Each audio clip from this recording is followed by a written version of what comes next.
César Alvarez, que é chefe de gabinete adjunto de agenda do presidente da República, coordenador do Programa de Inclusão Digital do Governo Federal. Recentemente foi designado secretário executivo do Comitê Gestor do Programa de Inclusão Digital e será responsável pelo acompanhamento do Programa Nacional de Banda Larga. Agradeço o convite para participar desse 54º painel Telebrasil. Creio que alguma coisa andou desde a última vez que estivemos reunidos aqui. No mínimo, alguma coisa andou. Essa noite, primeiro, vou contar um pouco como é que está o Programa Nacional de Banda Larga. Vou falar, ou melhor, tentar falar, ainda do futuro e de qual caminhos trabalhamos para que o Brasil chegue até 2014. Vou também falar um pouquinho da Telebrás, né? O que é o Programa Nacional de Banda Larga? Cidadania, educação e desenvolvimento para todos, por meio da internet rápida. Nós começamos pela inclusão de todos. Não queremos deixar ninguém para trás. Já fizemos isso com o Bolsa Família. Bolsa Família, dentre tantas coisas, transformou um exército de reserva, lembra do jargão? Em mercado consumidor. Aquilo que era exclusão social virou motor do desenvolvimento do país. Queremos isso com o Programa Nacional de Banda Larga. A diferença está em enxergar o brasileiro sem acesso à banda larga como oportunidade. Talvez mais um jargão, mas vá lá. E este é o primeiro passo. Todo o Brasil conectado. É para isso que construiremos e estamos já construindo juntos este programa. Como chegar a todo o Brasil conectado? Vamos aos números. E vamos ser tolerantes, Valente, com os números. Vamos dar a eles a melhor interpretação possível. Sabemos que uma penetração de 6,3 não significa que de cada 100 brasileiros, 6 tenham acesso. Uma pessoa pode, realmente algumas vezes, tem mais de 1 ou 2 assinaturas ou acesso. Mas vamos considerar cheio. Aliás, vamos colocar o 3G dentro também. Todos os módems são acesso automaticamente. Nós não consideramos os smartphones porque a maioria ainda não oferece uma experiência que possa ser efetivamente comparada à internet em um computador. O que esse número nos revela? Que 92% da população brasileira tem 0 kbps. 0. E o desafio é como é que nós vamos mudar isso? A equação é simples de desenhar. Talvez, evidentemente, não seja assim tão simples de resolver. Precisamos de maior cobertura e mais velocidade por menor preço. Vamos começar com a cobertura. A banda larga ainda é para poucos. E o primeiro motivo é que ela é ofertada para poucos. Falta chegar aos lugares, a internet rápida ainda está disponível para poucos. A oferta ainda é restrita aos grandes centros urbanos. O acesso está concentrado no sul, sudeste e centro-oeste. Quais os elementos para resolver esse problema? Você já sabe, evidentemente, que para levar a banda larga até o usuário, precisamos da rede de acesso. É nela que o cidadão, a escola, a empresa, o hospital vão se conectar. Precisamos, portanto, de mais redes de acesso.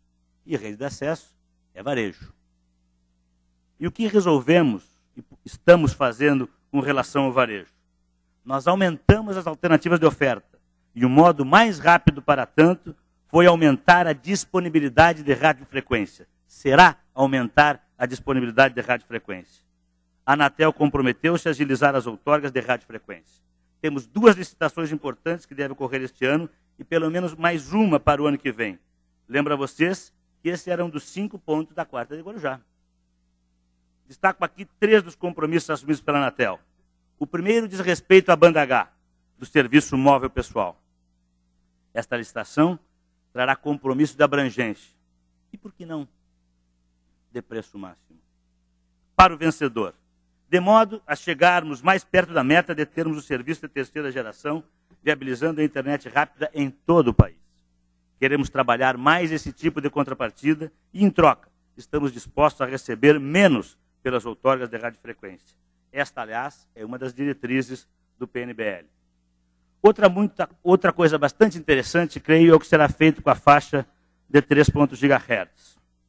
Já sabemos que parte dessa faixa já pode ser usada pela União por estados e municípios para interligar suas redes ou prestar internet de forma gratuita à população. A Anatel está desenhando um edital inovador, inspirado no que aconteceu nos Estados Unidos, em que o espectro será dividido em diferentes tamanhos. Assim, haverá grandes blocos para grandes operadoras e pequenos blocos para pequenas operadoras. Isto deve facilitar o acesso de novas empresas e dinamizar ainda mais a oferta. Por fim, a faixa dos 450 a 470. Como vocês podem ver no slide, esperamos com essa faixa construir uma alternativa para a banda larga rural. A Anatel está desenvolvendo modelos bem inovadores para isso. Há dificuldades para a limpeza da faixa, mas estamos convictos que conseguiremos uma solução rápida dentro dos próprios termos da licitação. Mas não há varejo sem atacado. E as redes de acesso precisam se ligar a alguém, por óbvio. Neste caso, porém, é mais difícil ter muitas redes de transporte como temos e devemos ter redes de acesso. Para além da existência de rede de transporte, é importante que assegurar que essas redes, evidentemente, tenham gente para se conectar. E é um problema do mundo inteiro, não é só nosso. Na Austrália, criaram em 2008 uma empresa pública só para resolver esse problema. Na Suécia, já em 99, a estatal que administra a rede elétrica nacional foi encarregada de construir uma rede de fibra ótica nacional. Na Inglaterra, a agência reguladora decidiu separar os negócios de varejo atacado.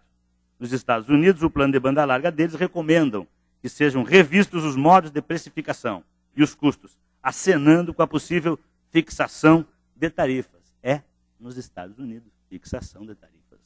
E no Brasil, o que decidimos fazer? PGMU3, avançar nas metas de universalização do backhaul, já em diretrizes fixadas pela Anatel e pelo nosso Ministério das Comunicações. E usar a infraestrutura do governo federal para ajudar a resolver esse problema. Mas disso a gente fala na sequência. Com as metas de universalização, já temos backhaul em todas as sedes dos municípios, ou pelo menos teremos até meia-noite do 31 de dezembro deste ano. Estes são os pontos de presença no Brasil. O resultado de uma negociação valorosa e uma parceria fantástica do governo com a iniciativa privada. Aqueles em lilás forte era o anterior à nossa troca de PST por backhaul, e os amarelos, aqueles 40%, 40% e 20% nos 3 anos, que acrescentamos, então, mais 3.480 pontos dos municípios que, então, faltavam. O único problema foi que nós não definimos muito bem, creio eu, os critérios de disponibilização desse backhaul a terceiros, nem as condições de uso. Por isso, precisamos de novas metas. As metas atuais valem a pena apenas para o backhaul dos municípios que não tinham acesso em banda larga. Precisamos definir esse critério para todos os municípios. Além disso, obviamente, precisamos avançar na capacidade prevista e adequá-las, no mínimo, à demanda dos próximos 5 anos. Mas isso não basta. Para definir melhor as condições de acesso e do uso desse backhaul, decidimos fixar que eles sejam disponibilizados sob demanda. Não há tanta novidade nisso. Será igual às primeiras metas de universalização do telefone, quando não se fixavam quantos telefones haveriam de ser instalados, mas sim prazos e condições de atendimento daquela demanda. Outro ponto importante. O backhaul terá preço regulado. Esta está aqui a previsibilidade, talvez, tão sonhada e apontada em discursos e documentos. Por favor, não calculem mal os seus VPLs. Podemos diminuir um pouco, talvez, essa tal de insegurança jurídica bradada aos ventos, porém que eu não vejo em qualquer indicador da área, e nem mesmo a expressão facial de vocês, se é que ela pode e deve nos dizer alguma coisa. Sabemos, porém, que não basta maior capacidade no backhaul. Temos de ter acesso com alta capacidade. E o que temos hoje? O topo do gráfico são as conexões feitas por acesso discado. No total, são 20% dos domicílios. O acesso discado é o mais lento e o mais caro disponível hoje. Não faz sentido que tantos ainda acessem a internet dessa forma. Mas a parte verde do gráfico também não traz boas notícias. São aqueles que têm acesso à banda larga. Os números falam por si. No Brasil, a banda larga hoje é tudo aquilo que não é acesso discado. Essa é a nossa definição. Isso não é lá muita coisa. A enorme fatia vermelha indica o percentual das conexões iguais ou menores a 256 kbps. 34%. Aquelas pequenas fatias ali, as demais, que se não estivessem destacadas não conseguiríamos nem apontar no gráfico, representam o percentual de conexões maiores que 4 megas. Abaixo disso, o FCC já disse que nem é banda larga para os padrões deles. Ou seja, a nossa banda larga é muito estreita, meus caros parceiros e companheiros. É lenta ao ponto de não ser banda larga em alguns países. Definitivamente, temos de acelerar. Mas como? Vamos olhar as 3 tecnologias que hoje levam a banda larga ao Brasil. Os pares de cobre da telefonia fixa, os cabos coaxiais da TV a cabo e a radiofrequência, principalmente aquelas de terceira geração.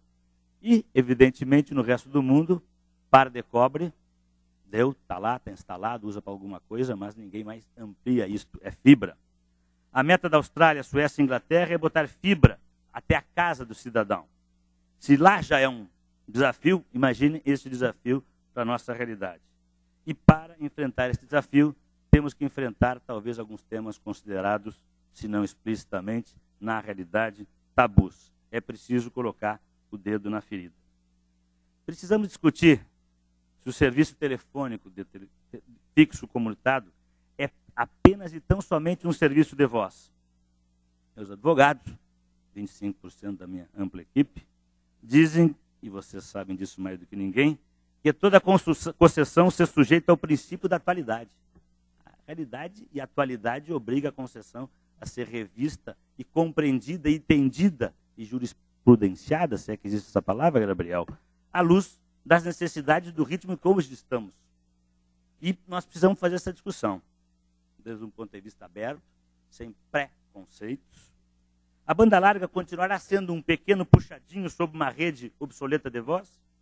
Ou trataremos a voz simplesmente como uma aplicação sobre uma rede de dados? Trataremos o serviço de voz de forma vinculada à rede de banda larga? Se é assim, o VoIP deve ter um plano de numeração? E tudo isso deve ser em regime público? Qual é o papel realmente das regras de universalização? Temos que tratar desses temas. A super banda larga será financiada por novos modelos de fazer dinheiro, novos modelos de negócios que surgem a todo instante. Não é apenas a convergência que precisa de banda larga. A banda larga precisa de convergência. A convergência é quem vai pagar a banda larga. O que devemos fazer para chegar lá? Vocês precisam se integrar nesse processo. E a convergência também exige que tratemos de temas tabus. E o preço? Não basta ofertar a banda larga em todo o país. Não basta a banda larga ser veloz. As pessoas têm de poder comprá-la. O preço de um plano de entrada no Brasil equivale a 2,5 vezes o preço do México, 2,7 o preço da Rússia e 5 vezes o preço do Japão. E detalhe, o plano de entrada no Japão é muito melhor que o plano de entrada no Brasil. Vocês dirão, ora, poder paritário de compra distinta, é verdade, né? Mas só isso não anula essa distinção enorme que eu cito nesses 3 países de dimensões econômicas similares. A nossa banda larga ainda é muito cara. E por quê? A carga tributária é apontada por muitos como um dos grandes vilões, se não talvez um dos maiores, se não talvez o único. Na Carta de Guarujá do ano passado, o primeiro item apontado que deveria constar de um plano nacional de banda larga era a desoneração tributária de serviços. Afinal, segundo as prestadoras, a carga tributária brasileira é a mais alta do mundo, correspondendo em média a 43% da receita líquida oferida. Só o ICMS representa, volto a lembrar, 83% dessa carga tributária. Mas esta não é toda a verdade. O CONFAS, Conselho Nacional dos Secretários da Fazenda, em abril de 2009, logo vamos fazer ano e meio, decidiu isentar de ICMS a banda larga que custe até R$30 para míseros 200 kbps. R$30, míseros 200 kbps. Sem ICMS. Acre, Distrito Federal, Paraná, Pernambuco, Rio Grande do Sul, São Paulo e Sergipe já aderiram a isso. Mas não há registro de oferta significativa nessas condições. Eu brincava com o meu pessoal, dizer que não há registro de oferta significativa é pura ironia. É pura ironia. E o que aconteceu? problema não era a carga tributária? Erramos, diagnóstico, vontade, valores, devemos passar para R$ 45,00 e baixar para 150K? Quais são as alternativas? O que aconteceu? Essa é a pergunta que não quer calar e é devido uma explicação à sociedade e aos usuários que querem esse serviço. Pelo visto, então, retirar 83% da carga tributária, ICMS zero, não foi suficiente. E eu gostaria de aqui voltar a afirmar, e gravem, o governo federal está disposto a abrir mão de receitas, sobretudo receitas setoriais, como as taxas de fiscalização e a própria contribuição para o FUST. Mas o cidadão precisa de algo efetivo em troca. Ministro Guido, fique tranquilo que isto é aquilo que nós combinamos, fique tranquilo que eu não vou passar daquilo que nós combinamos. Pode ficar sabendo, se essa nossa fala ficar registrada, né, que é aquilo que nós combinamos. Mas, como eu dizia, o cidadão precisa de algo efetivo em troca. E por que R$15? Porque é isso que o usuário médio do celular pré-pago paga por mês. E mais de 80% deles são pré-pagos. E por que é somente a este preço que conseguiremos alcançar rapidamente mais de 70% da população? É isso que nos mostrava aquele estudo que temos divulgado do IPEA. Estamos dispostos a pagar por isso. Mas sem vocês, dando no-show, isso é impossível.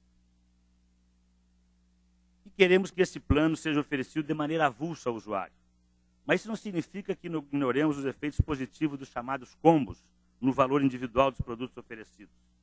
Sabemos, inclusive, que a demanda reprimida por televisão por assinatura nas cidades ainda não atendidas pode ser uma brutal, boa, forte alavanca para a banda larga. A Anatel, em bravíssima decisão, resolveu dar andamento aos pedidos de outorga para a prestação de TV a cabo, o que deve ser aplaudido. Também aspiramos à aprovação do PL 29, agora o PLC 116, apesar da possibilidade de sua votação no Senado ainda este ano, está um pouco nebulosa. Este era outro ponto da Carta de Guarujá. Então, basta deixar o mercado convergente funcionar? O mercado é liberalizado e qualquer um pode prestar banda larga, é só pedir a Anatel. Então, qual é o problema? Parece não haver problema, mas alguns dados indicam o contrário. Hoje a gente encontra diferenças incríveis de preço na oferta de acesso em banda larga. O número de prestadores ofertando parece e é inversamente proporcional ao preço cobrado pelo serviço. Eu não estou comparando São Gabriel da Cachoeira, lá na Cabeça do Cachorro, lá no Amazonas, com a Avenida Paulista. Estamos aqui, em municípios muito próximos, quando não contíguos. É só atravessar a rua ou a estrada e o preço dispara. Talvez isso pudesse ser um problema localizado, deste ou daquele exemplo que estamos nos referindo, mas não é um problema localizado, eis o grande mistério. Via de regra, onde há 3 operadores, o preço é 1. E onde tem um operador, o preço é 2 vezes, quando não 3 vezes maiores. Uma perversa ordem de uma relação diretamente inversa.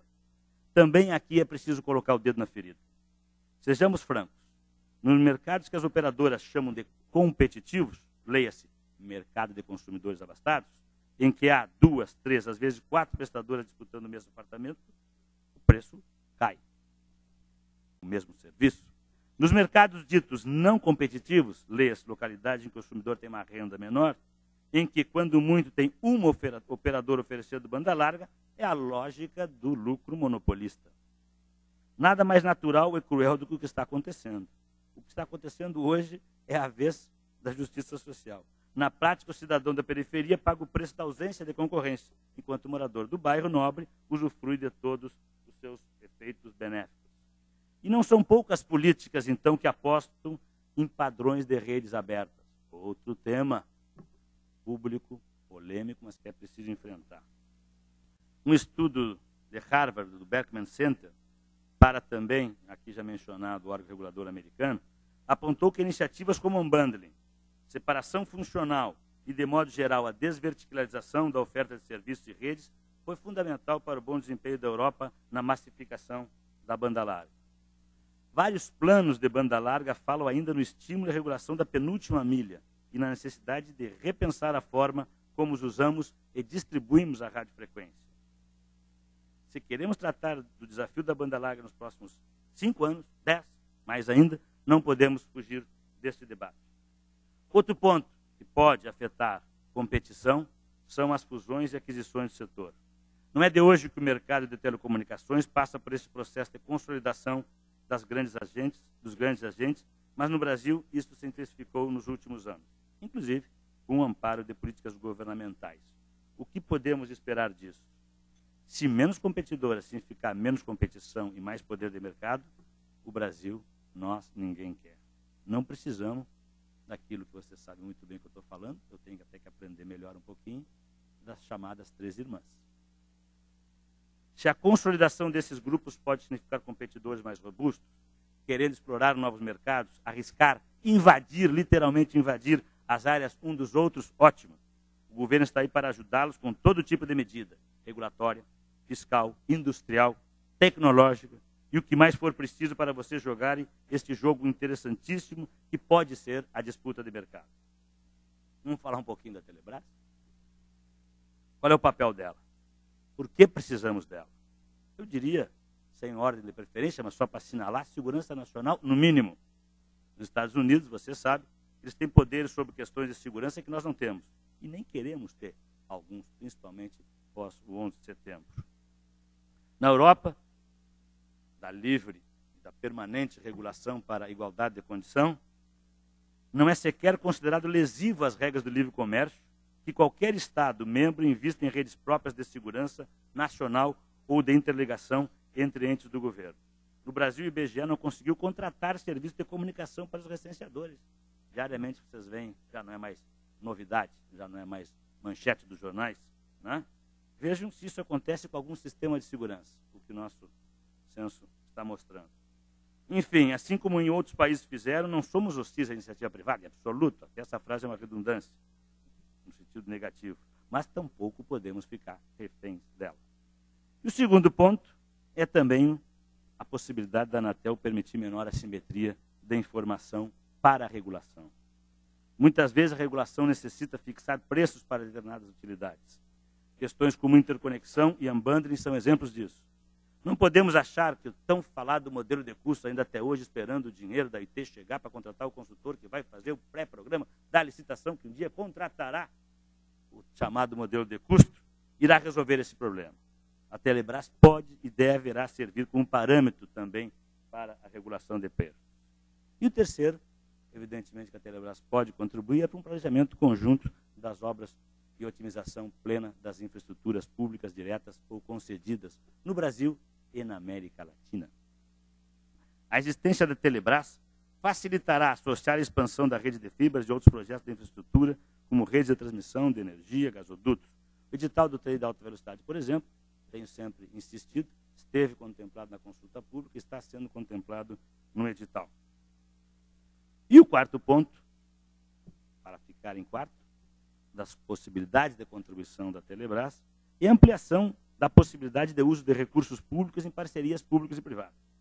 Em outros países, evidentemente, é bem mais fácil transferir recursos públicos para projetos a serem efetuados pela iniciativa privada. No Brasil, por razões históricas, isso não é bem assim. Vocês imaginam o luxo para todos se nós estivéssemos a depender de recursos do Tesouro e não diretamente do sistema Eletrobras? Por que a parceria com a Telebrás não pode ser nesses termos também? E o quinto ponto, então tem o quinto ponto, é um processo de desverticalização menos invasivo. O fato da Telebrás operar essencialmente no atacado é um estímulo positivo à competição, por um bom mercado de redes intermediárias. Fora o poder público, os clientes da Telebrás serão outras empresas. Isso a estimulará a buscar arranjos eficientes e criativos que viabilizem a competição na ponta. A lógica aqui é a mesma da separação estrutural adotada em alguns países. A diferença é que, para isso, não necessitamos, pelo menos por hora, intervir na estrutura das empresas que já estão no mercado. Este fantasma da Telebrás, ainda muito mais, vou acreditar, a falta de informação, um viezinho ideológico talvez um pouco, né? Que nós historicamente fomos acusados de ter uma visão muito ideológica do mundo. Hoje estamos totalmente despidos de visão ideológica no sentido burro e preconceituoso do termo, e encontramos em nossos principais parceiros num serviço tão essencial como telecomunicação, talvez ainda alguns resquícios. Eu espero sempre tentar contribuir para ir desbastando e abrindo caminho. E as controvérsias que ela gerou. E ela assustou muito mais pelo que ela não é. Por isso, vou esclarecer aqui, mais uma vez, grave, as nossas intenções. O que nós não vamos fazer. Não iremos desobedecer às leis e regulamentos existentes. A Telebrás é uma operadora como qualquer outra. Ponto. Não estruturaremos um novo sistema Telebrás composto por subsidiárias monopolistas em todos os estados. A Telebrás tem um plano de negócio de uma empresa enxuta, orçamento enxuto, estrutura social enxuta. O que mais é preciso dizer? Promessa? Reza? Documento em cartório? Façamos, se é esta ainda um motivo da desconfiança. E também não faremos acesso em todo o país. E melhor, em nenhum lugar. Se vocês fizerem acesso bom e barato, para que vamos fazer nós? Governo. Tem uma coisa muito mais importante para fazer. Outras coisas para fazer. E a intranet do governo será feita pela Telebrás. Na rede, atualmente, dados confidenciais e não confidenciais do governo se mistura e segue em rotas inimagináveis. O Estado brasileiro precisa de mais proteção. Além disso, o controle sobre suas próprias redes consegue dar garantias das responsabilidades de continuidade do serviço público que presta. Sistemas fora do ar e cortes de comunicação representam problemas com os quais muitas instituições e repartições ainda são obrigadas a conviver. Por consequência, a Telebrás também estará apta a ser o braço executor do governo quando for necessário em políticas públicas de conexão à internet em banda larga para universidades, centros comunitários, escolas e outros pontos de interesse público. E o que nós vamos efetivamente fazer? No mercado da banda larga, propriamente dito, que é o que mais deve interessar, nós queremos trabalhar como provedor de rede de transporte. Venderemos seu backbone, a sua rede intermediária, que deverá chegar em 2014, 2015, a cerca de 4.200 municípios, não necessariamente sozinha, também em parceria, se tiver backhaul e concordar com os preços de oferta no mercado na ponta, oferta no atacado, evidentemente. Esses são os objetivos, induzir a competição e garantir um preço acessível às famílias menos favorecidas. Como eu já disse, e o acesso, somente onde não há oferta adequada. E oferta adequada é um conceito aberto, né? É uma norma jurídica em branca, como também me diz o Gabriel e o Arthur. Traduzindo para o português, o que é oferta adequada será informado pelo Comitê Gestor das Políticas de Inclusão Digital e pela própria sociedade, que na próxima reunião do Fórum Brasil Conectado discutirá este tema, entre outros. Quero terminar fazendo algumas sugestões para a Quarta do Guarujá, ainda este ano, se me permitem. Posso também contribuir um pouquinho para a Quarta do Guarujá. Mas antes eu preciso falar da última Carta do Guarujá. No ano passado, das 5 propostas para o plano, todas eram tarefa do governo. Foi a carta nossa. Nenhum compromisso daqueles que redigiam. Os compromissos e as demandas eram para o outro, esse terrível governo. Todos os pontos. Era o governo quem tinha que fazer. Eu acho que a carta deste ano, para mudar um pouco, mostrar um pouco da parceria, ela pode contar com algumas tarefas das próprias empresas do setor. Por que não? É um desafio, já está pronta, dá tempo de mudar ainda, daqui a meia hora vai ser aprovada. Estamos à disposição. O que vocês acham? Dá para fazer isso? Traçar alguns planos em comum até 2014? E o assunto da banda larga está no centro do debate nacional. Ele nunca esteve antes com tanta intensidade. E esta é uma oportunidade única. O governo, ou melhor, os governos, estados e municípios, vocês e toda a sociedade bate na porta, querendo política pública, qualidade, preço, acesso, e quer pagar, e quer comprometer seu parco orçamento, porque sabe da necessidade estratégica para todas as suas dimensões, de boa capacidade para os distintos usos públicos, individuais, familiares e de entretenimento e diversão, por que não? Sugiro que vocês aproveitem o momento e os incentivos que as administrações fazendárias vêm concedendo, em, eu diria, praticamente recaídas sentimentais, porque não está no DNA do Leão e do Confas, né? A generosidade que tiveram lá em fevereiro e em abril de 2009 em Fortaleza. Construam, vamos discutir planos populares que incluam as classes C, D e ao menos parte da classe E e firmemos compromissos conjuntos. Usemos os estímulos financeiros que estão sendo desenhados e que incentivam a produção de tecnologia no país. Invisto nisso. Sei que muitas vezes é difícil resistir à tentação propiciada pelo dumping de produtos importados. Mas acredito que vocês têm consciência do seu potencial de gerar externalidades positivas e desenvolver setores correlatos. Por que não termos em 2014 um potente centro de produção e inovação em tecnologias da informação e comunicação? Ou uma rede de empresas e centros de pesquisas articulado e complementar, trabalhando por encomenda social, coletiva nossa, a partir do Fórum Brasil Conectado. E vocês podem contribuir com isso, principalmente com a demanda, e porque vocês sabem o que o mercado precisa, como, com qual qualidade e a qual preço. Produzam e incentivem a produção de novos conteúdos digitais, conteúdos brasileiros para brasileiros. Talvez o bem mais democratizado do nosso país seja o dom da criatividade. Esse potencial precisa de veios para manifestar-se, e todas as empresas desse setor representam os caminhos primordiais para isso. Desenhos animados, romances, séries curtas para celulares, artes visuais, música. A riqueza da diversidade nacional depende, em boa parte, de vocês. Sem falar no serviço de utilidade pública pelo celular ou por outros meios. Esta é uma possibilidade grande, tenho certeza que vocês têm consciência disso. E onde queremos chegar com tudo isso? O que queremos para os nossos filhos? Queremos que eles tenham acesso a todas as ferramentas para poderem ser o que quiserem. Queremos radicalizar a liberdade e o potencial das próximas gerações. Nenhuma genialidade deve ser desperdiçada, seja ela rica, pobre, nascida no Mato Grosso, São Paulo, interior do Nordeste ou na Amazônia. Queremos que eles sejam pessoas relevantes. E para isso é fundamental esse instrumento que temos para que cada cidadão seja efetivamente livre. Acesso à informação, acesso democrático, fundamental, inscrito provavelmente no futuro não muito distante, como direito humano básico e fundamental de qualquer cidadão. Com essa arma, com esse instrumento, ele pode ter uma cidadania ativa, pode ser o propulsor da sua própria vida e dono de suas potencialidades. Temos que garantir não apenas a informação, mas que ela circule, interaja e comunique-se com todo este mundo conectado. Por isso queremos todo o Brasil conectado. Por fim, quero estabelecer um parâmetro para as nossas conversas de hoje e daqui para frente. Creio que já temos alguns parâmetros nesta dimensão estabelecidos nos momentos que antecedem o dia de hoje. A nossa busca, minha, de vocês todos, é por esse futuro. Creio que é por isso que vocês nos chamaram aqui. Então, nada mais justo que a regra da nossa relação seja diálogo, cooperação e o espírito público. O Brasil precisa de Estado, mas a gente não pode pensar no Estado como opositor do mercado. O Brasil precisa de mercado, o mercado sadio é o mecanismo de desenvolvimento e relação do cidadão. Não estamos aqui para tirar lugar nenhum da iniciativa privada. A Telebrás não quer disputar clientes com as operadoras. Tudo que o Estado quer é banda larga, barata e acessível para seus cidadãos. Queremos que todos vocês se juntem e continuem conosco na busca desse objetivo. Nunca dissemos o contrário, mas vocês têm o livre-arbítrio. E se não quiserem fazer, alguém vai ter de fazer.